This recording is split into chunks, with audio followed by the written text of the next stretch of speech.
So I'm here with Michael Clinton. Michael is a new introduction. We've only met by telephone recently, but I'm so blown away by all the things you do, all the interests you have, and so many of them are on my checklist too. But all the adventure and physical stuff are not on the list. That's okay. Yeah. Michael, what a career you've had there, and it's only halfway through now. And of course, you have this new book out called Raw, which I'm really getting a kick out of. I interviewed I had a chance to chat with a lady named Cynthia Covey Haller. So Stephen Covey's daughter. Right. And her book was called Living Life in Crescendo. Love that. A lot of the themes of what you're working on, but it seems to be a whole body of interest now around how do we think about living our lives differently? You've had a career that's ranged over so many different things. Started in publishing. You're a kid from Pittsburgh, grew up very rich in Pittsburgh. Working class, poor, all those monikers. I mentioned to you, we chatted on the phone. Yeah. I got married there. Yeah. In Newcastle. Oh yeah, sure. No. And my wife reigns from that area, and somehow she's still my wife. I don't know how she. Well, Western Pennsylvania has good people.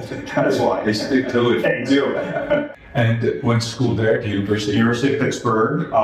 Went across town. Once again, I was a working class kid. First one in my family to go to college. One of six. Oldest of six. Thank you. I knew. It's funny. I was just with my 92-year-old high school English teacher recently, and he taught me about words and about books and about storytelling. And I had in my mind that, I knew my father was a laborer, my mother was a homemaker. I knew that I had a curiosity and interest, and I knew that education was the route out, like many of us. Did you? Yeah. Yeah, I knew that, and I was interested. I wanted to, a lot of kids in the neighborhood, the dads worked in the steel mills, and, they were tradesmen, but I knew that, words and stories and, the big world out there was what I was interested in. So I went across town to the University of Pittsburgh and knew I had landed in that place. Did you have other choices? It's a great story. I went to City High School, and basically, I think of the several hundred graduates, I think there were maybe 15 of us that went to college. Is that all? Yeah. And we were told, Pitt, Penn State, Temple. Yeah. And I was basically funding my own college degree. So Pitt was, close by. I commuted in the beginning, and then after I met a bunch of friends, we got an apartment together in the school. But I loved it, and I became the publisher of the university newspaper. And I knew publishing was my destiny. So I came to New York literally the week after graduation to New York City to find a career in publishing, and I think I did pretty well. So far. Tell me about that 92-year-old English teacher. Was he the big influence on you? Major. And he's amazing. You want to be him. He's as nimble and curious. He drives. He lives independently in his own place. He's can sit and talk about anything with you. He was an inspiration. That is inspiration now. Richard Price. And you maintained a relationship all the time? Yeah. Over the years, we stayed in touch. I hadn't really seen him in about 20 years, but I was in Pittsburgh recently, and I looked him up, and I wanted to say hello. And we had a great conversation. And I said, you are the reason that I had such a great, successful publishing career, because you started the thread. Yeah. And the importance of a teacher, or another adult, not your parent, he just starts a thread, and he started the thread. And I was very grateful to him and told him so again. Yeah. I think that I grew up in Queens, similar family, oldest of five. My dad was a painting contractor. Money was tough in my younger years. It got better as we grew independent. Right, right. So there was less money that had to go get spread around. That's right, yeah. But my dad made it a point to introduce me to people that he thought were special and that I should know and to get vision about things. So the neighborhood I grew up in, our role models were civil servants. Right. Policemen. Right. Same. Similar kind of thing. Yeah. And then there was some people put on suits and they got on the A train and went back and they're like, who are they? Yeah. I couldn't, what was it they do at the telephone company in that office, But and we had shopkeepers and a collection of wise guys too. But we were encouraged not to follow that path. Good, solid working class people that look so similar. I remember coming to New York with like $60 in my pocket and no contacts and a couch to sleep on for a couple months, and trying to find my way. And I always tell people, it's your own determination and your grit and your focus and drive to get you to places. I had absolutely no advantages aside from a college degree, and you can find your way, and I think you can find your way at any age. I don't think it's just for 20-year-olds. So coming to the city is important. A city. I think so. The opportunities, and publishing was here. Mm-hmm. So as you know, I got in quickly. I ended up GQ right away. No, I worked for Fairchild, and then I went over. You in menswear. I was at GFR and some of the daily papers I wrote for as a journalist at first, and then I went to the business side, and then I was recruited into Condé Nast, and I ended up becoming the youngest publisher in the industry, publisher at GQ at 34. And amazing, like pretty heady stuff for a 34-year-old. And did you have to change the way you dress? I had to. Although I also had sort of liberation. I'd go to a party and just dress whatever I wanted. They'd be like, "Oh, okay, exactly. This is the for me." I'm like, I'm just dressing. I was never too close per se, but it was fun. It was a fun job because I met lots of interesting people. I got to meet Cary Grant. It was his last cover in his life at GQ, and we had a phenomenal Pennsylvania boy who was the editor-in-chief, Art Cooper, who was an institution. He was from Eastern Pennsylvania, went to Penn State, so we were rivals, right? But I got to meet, Michael Jordan and a lot of sports greats, captains of industry, and it was great. It was the go-go years of magazines, and so I did that. Then I went to the SVP, EVP. And Condé Nast, a very different culture, right? Yeah, well, it was a private company, owned by the new houses.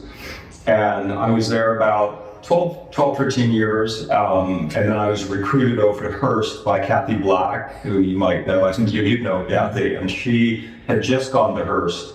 And so I went over to join her, basically as her number two in the publishing side. She's a giant in your industry. Amazing. She's an amazing woman. She's a giant in everything. By the way, she was the first woman publisher of a magazine.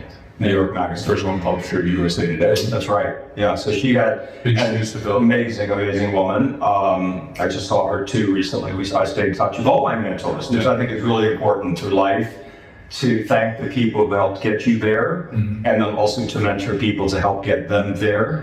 So I have 3 really great mentors who I'm in constant touch with through my life, even though we're beyond what our business relationships are, right?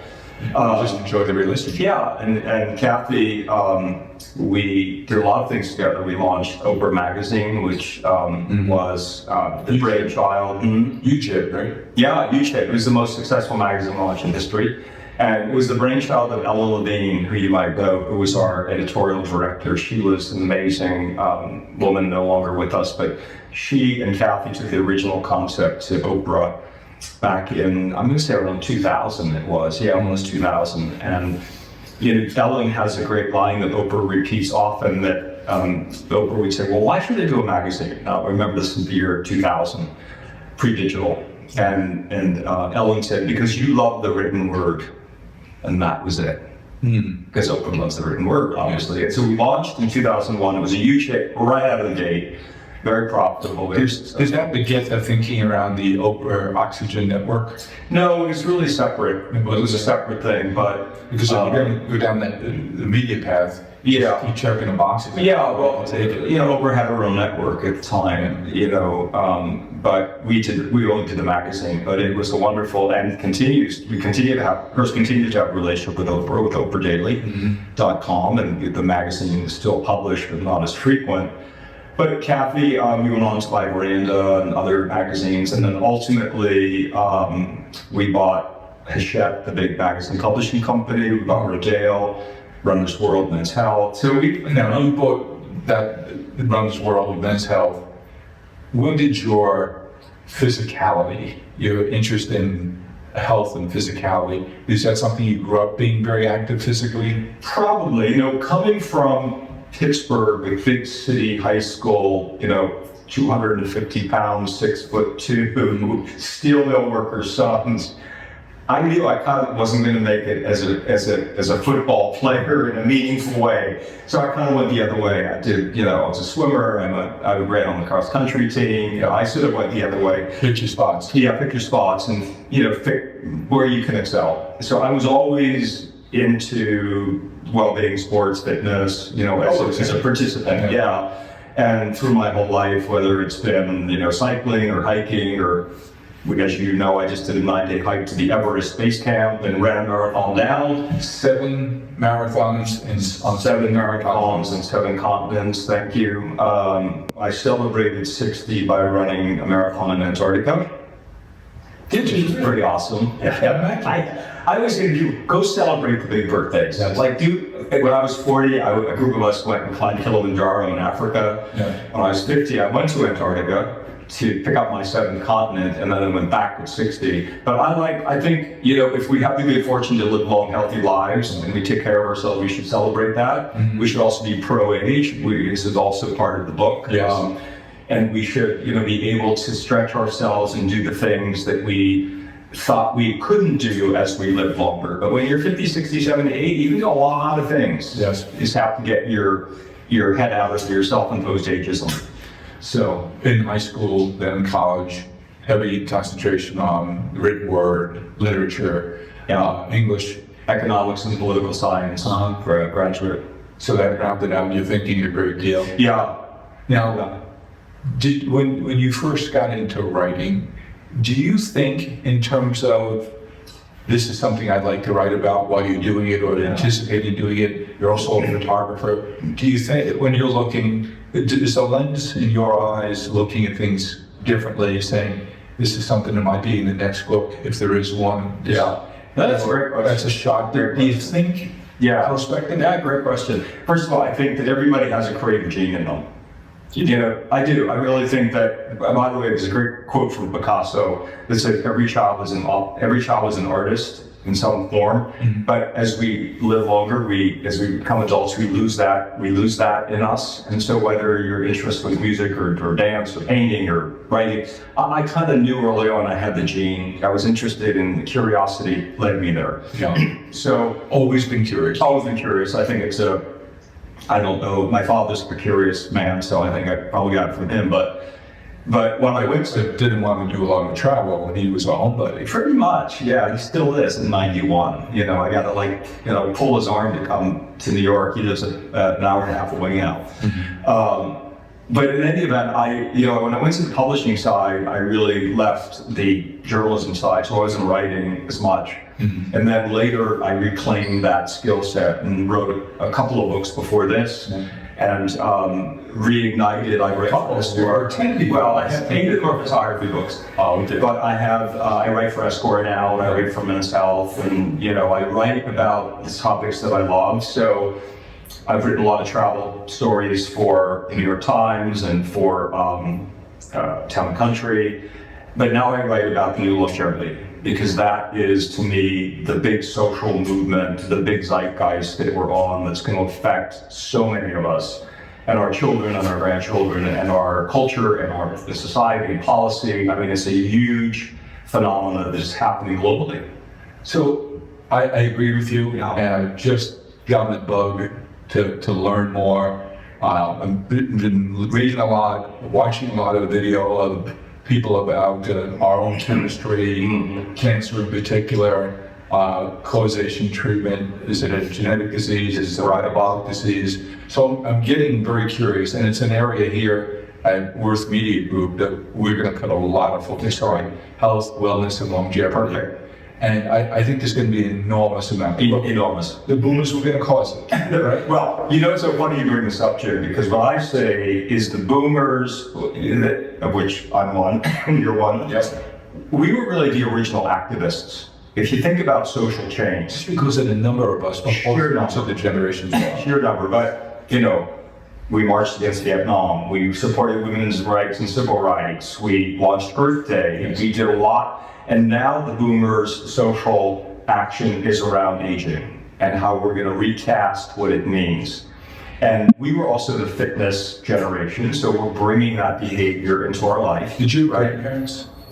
sedentary grandparents. That's my kid. Yeah. I remember. We had none of this, and my parents were sedentary. They weren't. My mother switched later in life. A little bit, yeah. But I remember a birthday in the summertime, and we had two grandmothers, and they'd come over. They were older women in their 60s. Yeah.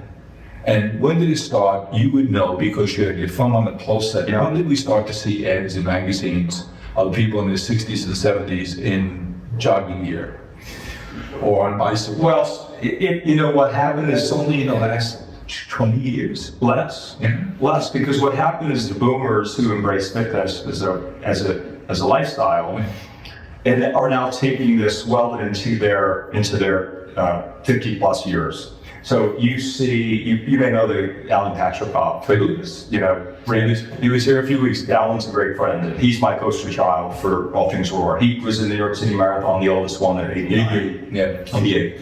I watched the first 100-year-old man cross the finish line of the Toronto Marathon. Just finished. Betty Brussels, who is a swimmer, she started competitive swimming at 66. She'd always been a swimmer, but competitive swimming, and at 99 she'd broken 3 records. So I think this generation, to your point about wellness, the boomers who are, self-absorbed, we all know that, and hopefully in a good way, we've been very conscious of our fitness, our wellness, our well-being, and to your point, wellness the wellness economy. I always remember the old movie where he said plastics. Right. Yeah, I see people 68. wellness because the 7 sectors of wellness the CAGR on it is going to be huge. And here's the thing: if you're 60 and healthy today, you have a really good shot at living to be 100. Yep. And the 5-year-old today, the science And living better. Thank you. Yeah. The science today is today's 5-year-old has a 50% chance to live to be 100. Now, when you think about the life expectancy 100 years ago was 62. There were only 7.5 million people over 65 in America. Because basically you were 62, you stopped working, you died. 100 years. 30, 35. There's 35. So the government, and the life expectancy was 62. And retirement age was 65. Do you think well, that didn't hold up? that's what was created by the government. And they basically said, okay, we're going to give you this off-ramp. We'll get younger people into the business. Right. And at 65, you're probably going to be pretty much gone. Is that when retirement, as we think about it today, was defined? Correct. Interesting. Prior to that, the concept never existed. If you were to die, Yes. retirement, I like to say, is a false construct for the human being. Because then what happened is the culture embraced it, then you had Medicare, then you had entertainment. All the signals that you got were, okay, I'm 65, I'm going to roll or stop. I'm going to move to a sunny state and play golf. Yeah.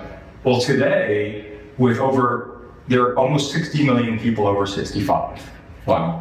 10,000 people a day turning 65. There will be 80 million. Our life expectancy, if you hit 70, your life expectancy goes into the mid 80s. Mm-hmm. But I like to say, if you're 65, it's just the beginning of another 20, 25 year run. It's like, think of it that way. You read Deepak Chopra? Of course, yeah. I saw him. He put on this whole talk down in a lake known in Florida at the Tavistock Group property. And I had read a little bit of his work, and I had not seen him though. I was really curious to see it. And he spoke about in his culture, in his particular area, in India, where he's been on strong. They think of life in 25-year stints, and he's just about to enter his 4th category. And he says we live and plan to live 100 years. There you go. And I think that's about to infect us. I think so, because we're wired as people that 65 is an end date as opposed to a start date of the next chapter. Mm-hmm. And I was obsessed with this, which led to Roar. When I went out and found people, I found 40 people who I interviewed who were living the new life, I call it, the new construct. How much of those conversations changed how you live your life or plan to live your life? Well, it was actually the impetus. Because oh, it is? I thought you were already there. No, well, it was. Here's the backstory. For anyone who wants to write a book, you have to find the story you want to tell. Yep. So I was sort of wrapping up a 42-year publishing career, president, publishing director of Hearst. I was the chairman of the magazine Publishers of America. I had a great run. It was a really phenomenal career. But I was sort of, I know what we're getting to. no kidding. I don't know how like timing was good. But I like to say to people, I didn't. In other words, when Michael's leaving a room, Well, when I say, and people may relate to this, I didn't burn out, I maxed out. Yes. I was sort of, What else are you going to do? yeah. So I'm sitting there, and you'll appreciate this. It's a year before I decided I was going to sort of step out of the day-to-day. I wanted to be a student again, curiosity. So I was really interested in the nonprofit world because I'm on a number of boards, and some friends and I started a foundation 10 years ago. I'm really interested in the importance of giving back, right? So I started looking around, and I found a program at Columbia University on nonprofit management and philanthropy. And I was like, ooh, this program was really good. The trick was, it was a master's degree. You couldn't just take a course. Yeah. I said, I'll sign up. I'll see if I get accepted. Go for as long as you're I had to get my college and graduate school transcripts. I had to have recommendations. I had to go crap. Anyway, I got in. Yeah. So I started this. I took my first course. How old are people in the program? Well, I would say 32. Yeah. So I'm in my 60s at the time. There are a couple of others who are in their 60s. We have a professor who's the CEO of the Better Business Bureau Wise Giving Alliance. His name is Art Taylor, and it was a course about ethics and philanthropy. I was hooked. And so I ended up doing 12 courses, got a master's degree at 67. And I say to everyone, be a student, be a learner. There's so much. First of all, you don't need a lot of money to learn. Yeah. You can go to a MOOC, MOOCs, Coursera. There are so many scholarships available for people over 50. And a lot of schools will let you audit. I mean, there's all sorts of different ways that you can learn. You can get certificates, you can do the MIT AI course if you're interested in it. There are lots of ways to learn. Don't ever lose the lifelong learning, perspective. Sebastian Truman has that massive course. Yeah, so I'm doing that. And I started to look around, and I started, between you and me, to get really pissed. Because everything I was reading was, okay, you have this great career, now it's time to kick back and by inviting up boost your back. And I'm like, wait a minute, there gotta be other people like me. Yeah. So I kind of wrote this nuts. Yeah, right. I kind of wrote this book to get this off my chest. And the book hit, and it just hit a nerve with people who said, I'm like that. Yeah. Or I want to be like that. Or I want to be like that. And so, how many people the book's not out that long now? No, right? How many people have you met who said he's really impacted? One of my favorite stories is I got an email out of the blue from a guy who said he had been a nonprofit executive for his career. He was in his mid-60s. And he said, I picked up your book, I saw the title, and I was on page 68 or whatever it was, and I saw a passage about the Harvard Advanced Leadership Institute, which I don't know if you're familiar with. I don't know if it's an institute, but ALI. And he said, and I went online to look at it, and he said, I can never afford this because of pricey. But he learned that for nonprofit executives, there were scholarships available. So he applied, and he got in. Yeah. And he got a scholarship, and he said, you changed my life. That's pretty amazing. Yeah, it gives you a tingle. Pretty amazing. He said, I would have never taken this course of action. And so I've had multiple people tell me that either they read something, or we have a newsletter which we do every month. It's not a book anymore. Now it's become a business. Yeah. Now it's That's what I got. I've become an entrepreneur in my because you work for very small companies, kind of as Hearst. Well, what? It's interesting, Jim. When the book came out and all of this interest kind of bubbled up, I started getting all this inbound requests. Would you come meet us? Would you come speak with us? Would you come talk to us? How many companies are saying, hey, you come talk to us? Lots. And all of a sudden I said, there's a business here. So I wrote a business plan, you can appreciate. And I went to our CEO, Steve, and who I still do a consultancy with, and I said, Steve, I'm thinking about this business. To make a long story short, I connected with the guy who runs our ventures group, and we launched it as a joint venture. So Roar Forward is a B2B platform. We do data, insight, content all around the new longevity. We're at Major. We work with Cornell Medicine and L'Oreal. I can anticipate that Yeah. it's become an enormous business. You know, Maybe not in size, but in terms of impact. well, impact's the key. And because I think for C-suite to really see what is happening with the demographic shift globally, but it's more than numbers, it's attitudes and behaviors. Because 65, 70, 75-year-olds are not who our parents were and our grandparents were. They are dynamic and vital and tech savvy and fit and traveling and interested. And many of all of the financial assets are with people 55 plus, 70%. Here's a great stat you'll appreciate. Right now, about 35% of the US population is 50 plus. The first millennials turn 50 in 6 years. Interesting. 6 years. Now, if you look at just today's 50 plus year old, if you looked at it as its own country, it would be the third largest country in the world in spending power, $8.3 trillion. And yeah, this enormous wealth transfer that's going to happen. Enormous wealth transfer. That 8.3 grows to 13 trillion by 2030 because of all the Gen Xers and the millennials moving in, right? But here's the big miss. The big miss is companies, businesses, brands, marketers, they don't pay attention to the 50 plus consumer. They're obsessed with youth. Get them in early and you're going to keep them. The fallacy is there's no more thing. There's no more. So happy to know. There's no more brand allegiance anymore. We just had this conversation at Flowers in the last 2 weeks. Oh, you did? Last week I was on Harry David brand. And we talked about how do we get young people. I said, look, we want to attract young people.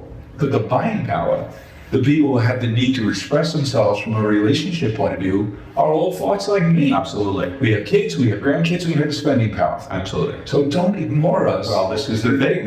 But it's rote to say that. It is. It's rote. Well, this is what we're spending all of our time on with C-suite executives, really bringing this to their attention. We also have a corporate subscription, something called the Roar Report, which is quarterly and 26 bulletins, just to flood them with information about the new longevity. Yeah. And, we're beginning to see shifts and changes. One of our big clients is Estee Lauder. They're working on the longevity strategy together with us. And I saw you do something about how they're thinking about skincare and everything. Yeah, and skin, I'm on the board of the Stanford University Center on Longevity. I got you more, but it's a phenomenal board. They were way ahead of the curve, by the way. Started in 2007, and they have sort of 6 areas that they focus on. From financial security to neuroscience, which is the new emerging science in medicine. But ultimately, what has happened is the 50 plus crowd had been written off as they were no longer targets per se, to your point. And now what's happening is everyone is seeing the huge economic clout that they have. And, think about this. Our fathers, when they bought a brand, they pretty much stuck with it, right? They're like, buy a Chevrolet, buy right here. Today, We're all trained. who's buying Tesla? Who's buying Apple Watches? Who's buying Hoka? Yeah. It's all, the bulk of their customers over 50. So I think this notion that people over 50 are brand, have brand allegiance is now a fallacy. Because think about the other example I always use is, if you're familiar with the one and only and Six Senses, not to pick on Ritz Carlton Four Seasons, but they were the go-to luxury. Yes. Now you got Six Senses and One and Only and others coming up above them. Yes. And saying, let's grab this affluent older consumer who spends a ton of money on travel and luxury. Geez, I want to see the pictures on the beach. This is my big bully pulpit. So, I've been out giving amazing talks. How about sandals for older people? Well, think about Bill National. Yes. So I interviewed him. The big success, right? Huge. I interviewed him, he and Teresa, for Esquire. And we did a great story. Just the week, it has happened right the week of the finale. And now you probably heard that ABC is doing the Golden Bachelorette. No, I didn't. Coming out this winter, fall. So we're going to flip it. So, very much like the franchise. China has 5 shows around this subject. Because people always ask me, tell me more, where should I go to learn more about the New World Charity? I say go to China, go to Singapore, Japan, go to Japan. Japan is the oldest country in the world. Go to the UK. They've already learned how to live a life. They have, first of all, talking about policy, they have so many government policies, new business policies. As Singapore, I need an example. If you hire someone 55 or older, the Singaporean government will pay 8% of the wages because they really want. There's not enough talent. That's progressive. That's pretty good. There's not enough, and we're going to face this in the U.S. The talent drain, which is happening as we speak. How do you retain people longer or give incentives for companies to hire people over 55 with a lot of experience and wisdom? And so Singapore, Japan, very progressive policies, but they also just have a different view as to how, with people living longer, they target them in advertising, they know how much money they have to spend. They're very, it's very much the template, I think, for what is going to come down the road for the U.S. Yep. Have you always been interested in demographics? Is that a function of your professional life on the publishing side? Probably, yes. I mean, having 25 magazine media brands, we always had targets for us, and there's a lot of debate now. Is demography really the right lens? It's a debate because you can find similarities, obviously, cross-generational, but I think that was always the case. I think you cannot ignore demography. Yeah, great. And it overlays geography, it overlays economics. Absolutely. Because if you're looking at, I'm still blown away by what you said about the impact of a government program, Social Security. How it changed how we think about things, it changed our behavior. Right. So, people are criticizing the current Congress for being the least productive. I said, I'm thinking to myself, we might have the wrong metrics we're looking at here, because passage of a number of laws may not be the thing that we want to incent. Right. We might not want to pass very many laws at all. Great point. Because when you can change a culture and a planet, Right. with the passage of Social Security and all of its implications, Medicare, and you mentioned beyond that. Look at what Mao did with the one-child policy. Right. He's changed that country. Right. Totally. Then The economic growth's going to really slow down. 40 million more men than women under the age of 40. Right. That has to have some real consequences. I'm not sure what they are, but they're a military age. Right. That's a frightening thing. Yeah, absolutely. But then from an appropriation point of view, how do you replace that population? Well, right now, in the developed world, you have pretty much negative birth rates. And, we have a very low, you need 1.7 in the U.S.? Yeah, you need just over 2% as a, yeah. And of course, immigration policy plays into that as well. Yes. Because, in America, here. So in America, my grandparents were immigrants. They came and did the lowliest jobs. Irish. Yep. And that's how people moved into the country. Mm-hmm. And with immigration policies, and you have a slowdown in And they're immigration. happy to do it. Happy to do it. So if you have negative birth rates and you have an aging population and you have no immigration to speak of, the getting the work done that is needed to get done is going to be a huge challenge for businesses. And And now at the same time, you have this robotics era and in full swing, AI, and you write that folks who are older than 50 are probably better suited to embrace AI. Yeah. Tell me why. Yeah, I think that what I've learned, and it's not my opinion, but those experts I've talked to, when a new technology enters a workplace, and I'll use my print digital, it becomes the Wild West. And how do you just don't throw it against the wall. Seasoned, experienced managers know how to look at it, analyze it, test it, put it in beta, manage it, have a team. It's the experience of experience. as opposed to the Wild West. Oh, you say let's put it in right. And I live, production. exactly, I live that in the digital space. And so you have to balance it out, right? You need to have, digital thinking, but you have to balance it out. So some of the experts I talked to have been very positive about, older people and embracing that. I think that the other challenge we're going to see, aside from the health issue, is I call it wealth span, which is a word you may have heard. And it's a serious issue. It's a serious issue because if you look at the numbers, we do events in the summit. We have an event coming up. You're going to live to be 100. Can you afford it? Now, I know it's a real worry for you. Yeah. And people, it's the number one fear of running out of money, right? It must be a dozen years ago. Maybe it was 2010. I'm at a Jacksonville, Florida franchisee store. We have a big facility in Jacksonville, Florida. I don't know who visited this fellow, was a terrific guy. And while I was visiting with him in a shop, a gentleman came in who was, I'm guessing 78, 79, 80, but an old 78, 79, 80. And he came in and he applied for a job. Yeah. And I'm watching this interview. So he goes out and he's lingering outside the store. So I went out and chatted with him. And he finally said to the store manager, not the franchise owner, but the store manager, he said, look, I work here for $2 an hour. Wow. And so I'm chatting with him, and he said, I retired down here 25 years ago. Mm. Two things. One is, I didn't have enough money. Mm. And that recession, 08, 9, and 10, really hit people who are on fixed incomes and needed that income stream to live on. He said, I don't have enough money, and I need interaction.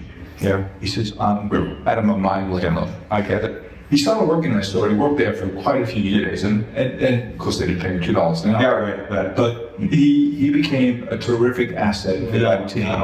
He was at the front of the store. He had a personality, but for him to be honest enough, Right. maybe desperate enough to say do it for almost nothing because he needed. If he's not earning money, he's spending money. Right. So now he's spending money. And he said, I need this social interaction. And being in retail is social. Yeah, it's a great story, and I think it's going to be, you're going to read a lot about this because it's going to be a big issue in our country. I was just looking at a number. You mean Social Security's not enough? Well, so here's the number which you probably know. Social Security is supposed to be 30% of your income that you live on. Many people think about it. Many people, I just saw some stats that people over 70 in this country, some of them are living at, it's 90% of their spending power, if you will. Frightening. And if you look at the challenges Social Security has and will have, and that's a whole other hour we could do, you have, most people don't have pensions anymore, younger than our generation. Yeah. So hopefully they've been doing 401ks.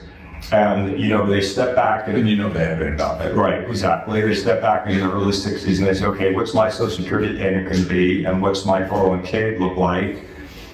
And how much money do I save? And, and how do I cut my expenses? Exactly. And, the number I've seen is the average is $65,000 in savings that people have, the average, American number.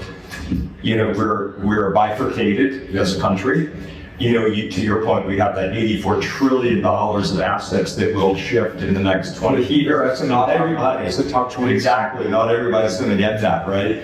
So this notion of lifetime income, I love how you bring up the conversation about loneliness because it's an epidemic, especially with older people. And so the boomers are going to reconstruct that too because they're going to go. Here's my prediction.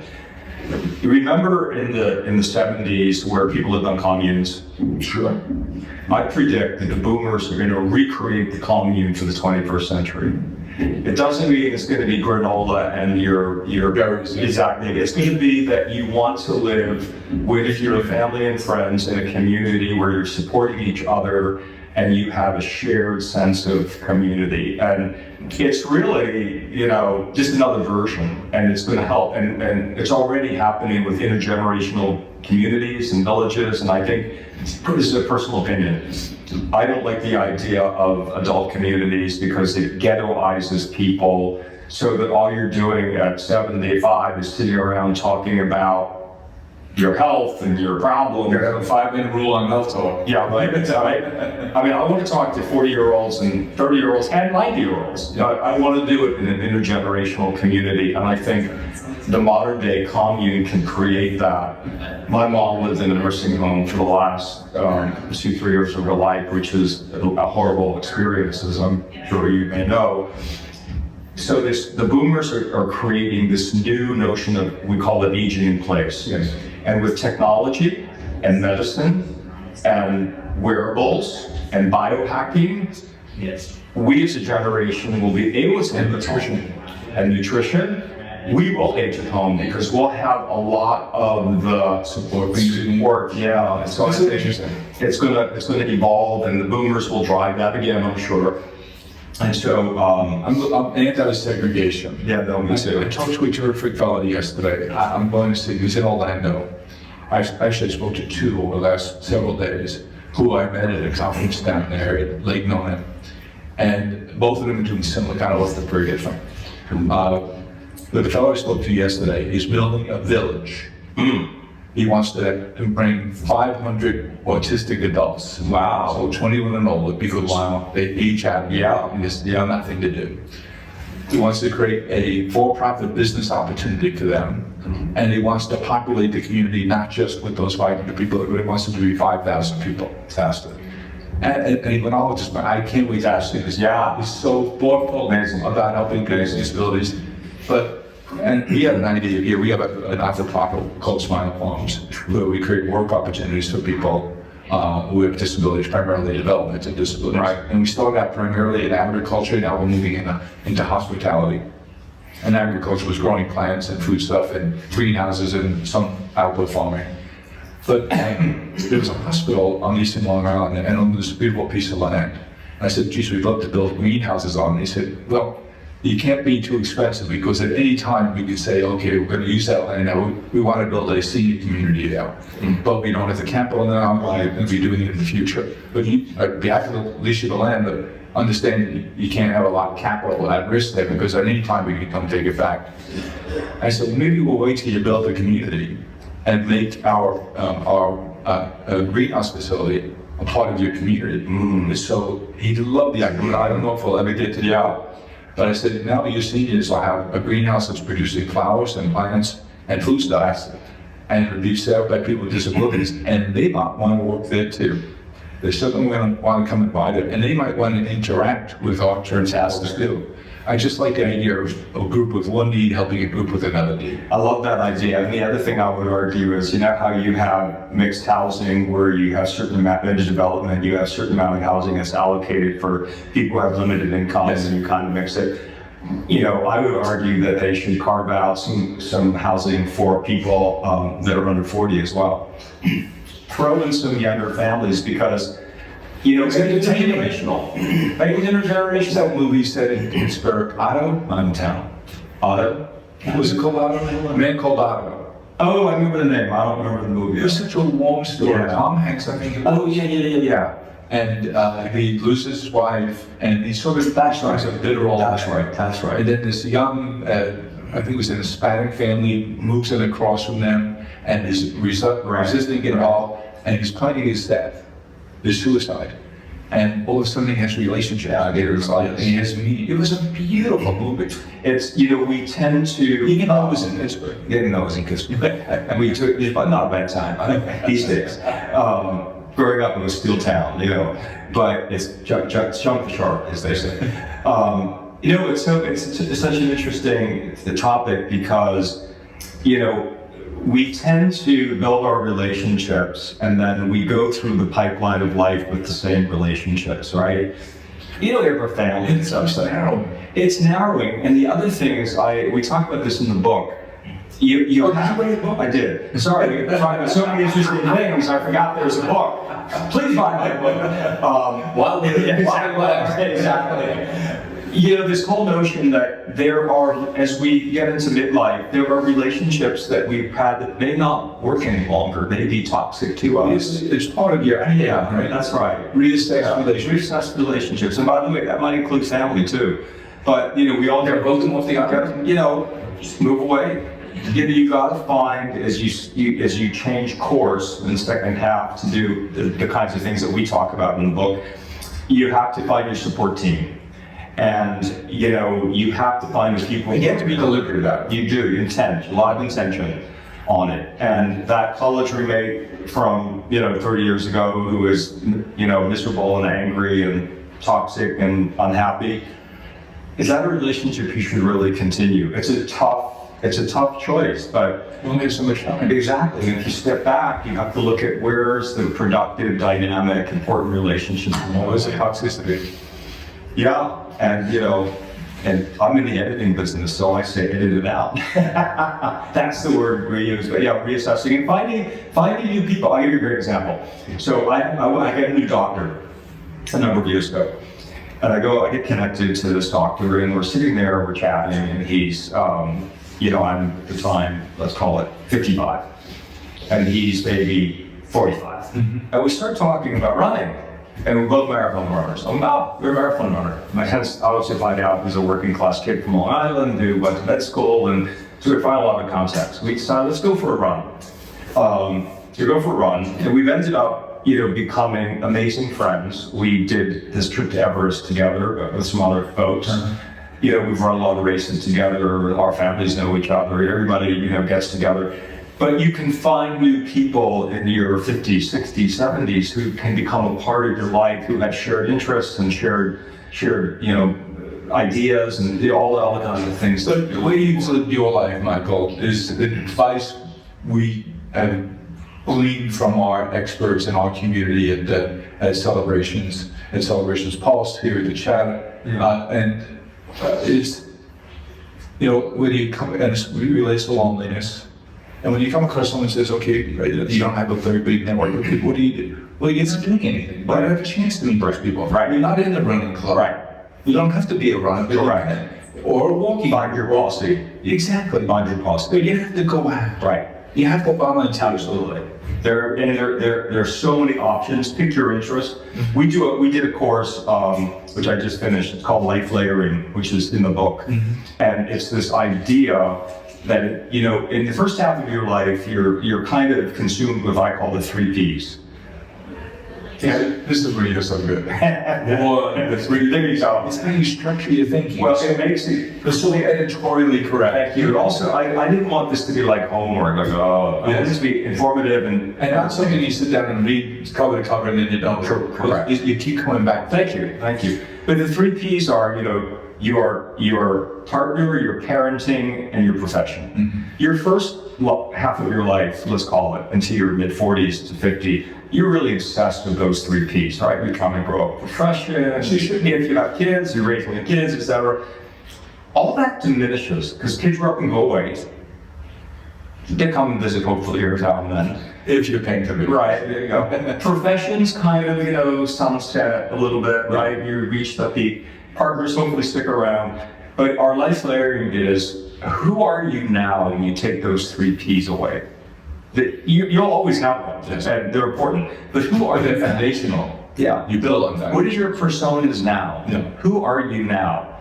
And it's 50, and we all know the person who's 56 who lost their job because he grew up and they got divorced. And they're miserable. And they're miserable and lonely, and they're like, what do I do with myself? And consequently oftentimes in poor health.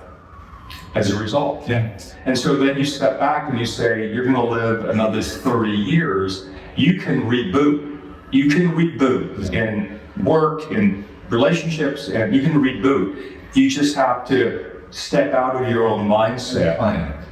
And it's just you bring this up. All the people I interviewed spent a good year to 2 max plotting their strategy. The next stage. Exactly right. And they, by the way, we went high-low.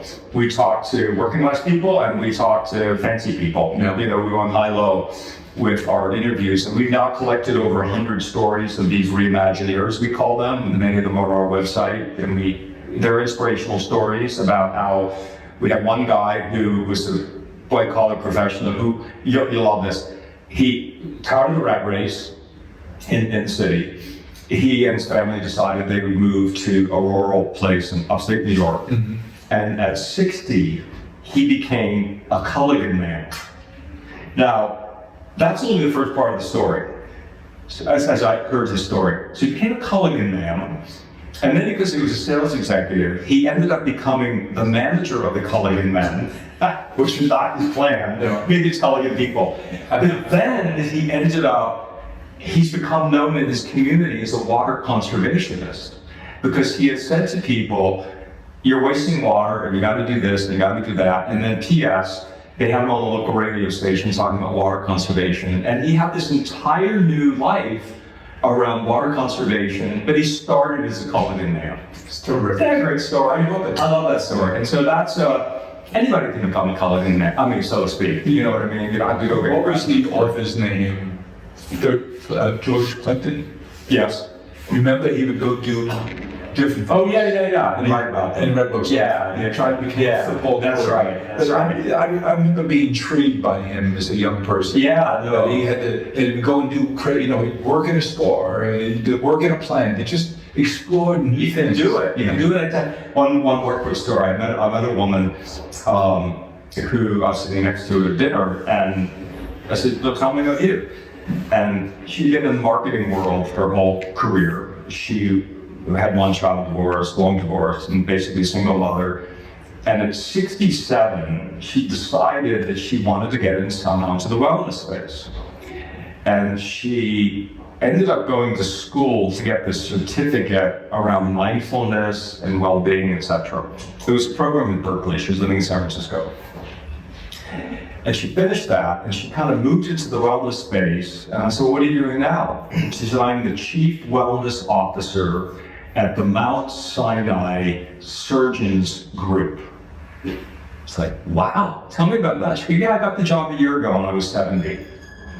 So the head of surgery hired her to work with his surgeons so that they would learn how to de-stress and various tools and techniques for de-stressing. I was like, you're my person. You're my person. What's your next travel? I'm off to Western Australia. I have talk about finding your posse. I have an adventure travel group. And how'd that come about? So it started when I went to Kilimanjaro, and I traveled with 6 friends to the. We were all just out. And I was like, that happened. I mean, how did these groups come together? Well, you got into running group with your doctor. Okay, so how the group came together is the quick story. Are you the organizer? Totally. Yeah. I'm the one who. Well, now it's evolved. I'll tell you in a minute. But what I learned, I have this passion for adventure travel, and which is the antidote for a busy, pressurized business life. Yeah. I realized that I needed to integrate it into my life every year, at least one trip, to de-stress and use that as my combination of love of travel, exploring, curiosity, and adventure. Did it also become content? Later it did, yeah.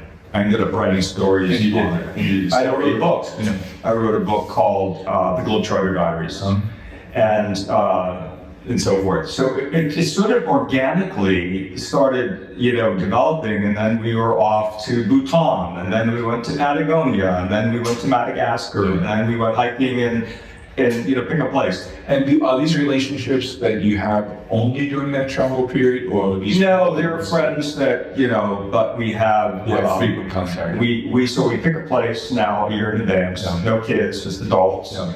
We've gone through some divorces, Yeah. but we try to pick a place here in advance. And at any given time, so our Ethiopia trip, I think there were 5 of us. Everest was only 3. But we joined some other people, maybe 10 max. It's a good number. Yeah. And no fuss, no muss. You got to be gritty, and you got to be able to go with the flow. So 6 of us head to Perth, and then we go to Margaret River, which is the wine country, and then up to the Kimberley, which is the outback in northwestern Australia, which is beginning just to get on the radar of adventure travel. So I've probably done 25 adventure trips now. So Australia is almost the size of the landmass of the United States. Yeah. And the same number of people as LA County. I think that's right. Good.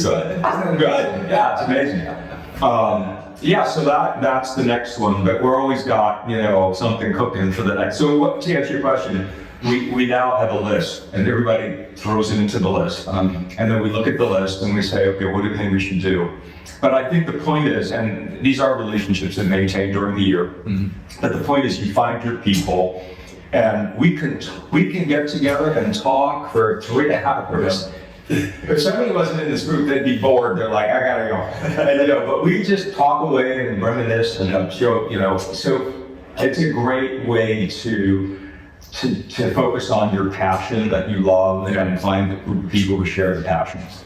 Last question. Yeah. Roar. Yeah. And we'll gather, I hope, several times in the next year. Yes, please. So a year from now, when we reconnect on the anniversary of this discussion, what has become of Roar? I think you're going to be surprised at how in demand you are. But what's your anticipation? So how did this plan? Yeah. So I want to have. I want to be at this stage of the game a voice in the space. No. Obviously, there are other voices, but I want to be a voice because I think it's an important message, not just for us, but for our kids and our grandkids, for a culture, society, because we're going to have to deal with a lot of real issues. So I want to keep building my voice. Your voice will make it a positive, not a negative. Correct. How are we going to deal with this? Correct. How are we going to embrace this? Correct. So I have a second book that's in the works. My agent's been bugging me for the proposal, which I'm Have a long play, right? I'm hoping to get to her shortly because she'd like my big comment.